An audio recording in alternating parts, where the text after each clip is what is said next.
खबर अब पश्चिम बंगाल से है, जहां विधानसभा चुनाव के बाद से ही राजनीतिक घमासान जारी है और तृणमूल कांग्रेस प्रमुख और पूर्व मुख्यमंत्री ममता बनर्जी को एक के बाद एक बड़े झटके लग रहे हैं।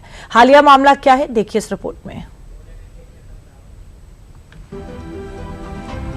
विधानसभा चुनाव के बाद पश्चिम बंगाल की राजनीति में घमासान जारी है। इसी घमासान के बीच तृणमूल कांग्रेस प्रमुख और पूर्व मुख्यमंत्री ममता बनर्जी को एक ही दिन में दो बड़े झटके लगे हैं। एक तरफ पार्टी के भीतर बागी खेमे को लेकर चल रही लड़ाई में उन्हें राहत नहीं मिली, तो दूसरी तरफ उनके भतीजे और टीएमसी सांसद अभिषेक बनर्जी की कानूनी मुश्किलें बढ़ गई हैं। कलकत्ता हाई कोर्ट ने ऋतव्रत बनर्जी को विधानसभा में नेता प्रतिपक्ष बनाए जाने के फैसले पर रोक लगाने से इनकार कर दिया है, जबकि मध्य प्रदेश हाई कोर्ट ने अभिषेक बनर्जी की गिरफ्तारी वारंट पर लगी अंतरिम रोक हटा दी है। आखिर पूरा मामला क्या है, आइए जानते हैं। ये पूरा मामला तृणमूल कांग्रेस के भीतर चल रहे बड़े राजनीतिक संकट से जुड़ा हुआ है।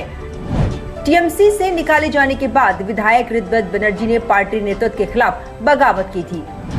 ऋतव्रत बनर्जी ने दावा किया था कि टीएमसी के पास 58 बागी विधायकों का समर्थन है।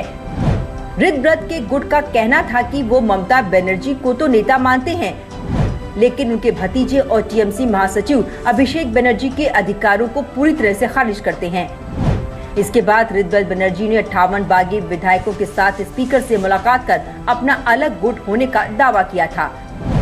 इस खींचतान के बीच विधानसभा स्पीकर रथेंद्र बोस ने बागी गुट के दावे को स्वीकार कर लिया और ममता गुट के आधिकारिक उम्मीदवार शोभन देव चट्टोपाध्याय की जगह ऋतव्रत बनर्जी को नेता प्रतिपक्ष के रूप में मान्यता दे दी। ममता खेमे ने इस फैसले को नियमों और संवैधानिक सिद्धांतों के खिलाफ बताते हुए हाई कोर्ट में चुनौती दी थी। हालांकि कोर्ट से रोक न मिलने के कारण अंतिम फैसला आने तक ऋतव्रत ही पद पर बने रहेंगे। High Court has not passed any interim order, but High Court admitted the petition. Directions for affidavits have been given, and the matter will come up for final hearing. ये मामलाटा हुए। कोर्ट ने दोनों पक्षों को अगली सुनवाई से पहले अपने अपने हलफनामे दाखिल करने के निर्देश दिए हैं। प्रतिवादियों को जवाब के लिए 3 हफ्ते और याचिकाकर्ता को अपना पक्ष रखने के लिए 2 हफ्ते का समय दिया गया है। मामले की अगली सुनवाई अब 28 जुलाई को होगी। वहीं तृणमूल कांग्रेस के राष्ट्रीय महासचिव और सांसद अभिषेक बनर्जी को जबलपुर हाई कोर्ट से बड़ा कानूनी झटका लगा है। पूरा मामला क्या है, आइए जानते हैं। पूरा मामला नवंबर 2020 का है। कोलकाता की एक सभा में अभिषेक बनर्जी ने मंत्री कैलाश विजयवर्गीय के बेटे आकाश विजयवर्गीय को गुंडा कहा था।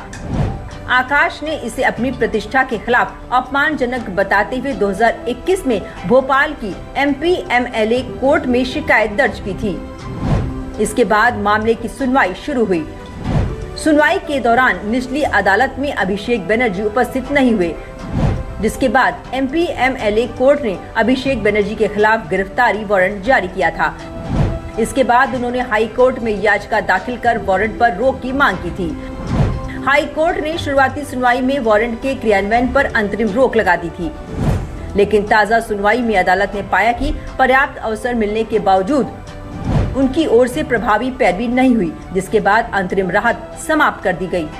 गिरफ्तारी वारंट पर लगी रोक हटने के बाद अब भोपाल MP-MLA कोर्ट का वारंट फिर से प्रभावी हो गया है, जिसके बाद MP पुलिस अभिषेक बनर्जी को गिरफ्तार कर सकती है। निचली अदालत के आदेश के मुताबिक आगे की कानूनी कार्रवाई जारी रहेगी। हाई कोर्ट के फैसले के बाद अभिषेक बनर्जी की कानूनी चुनौतियां बढ़ गई हैं।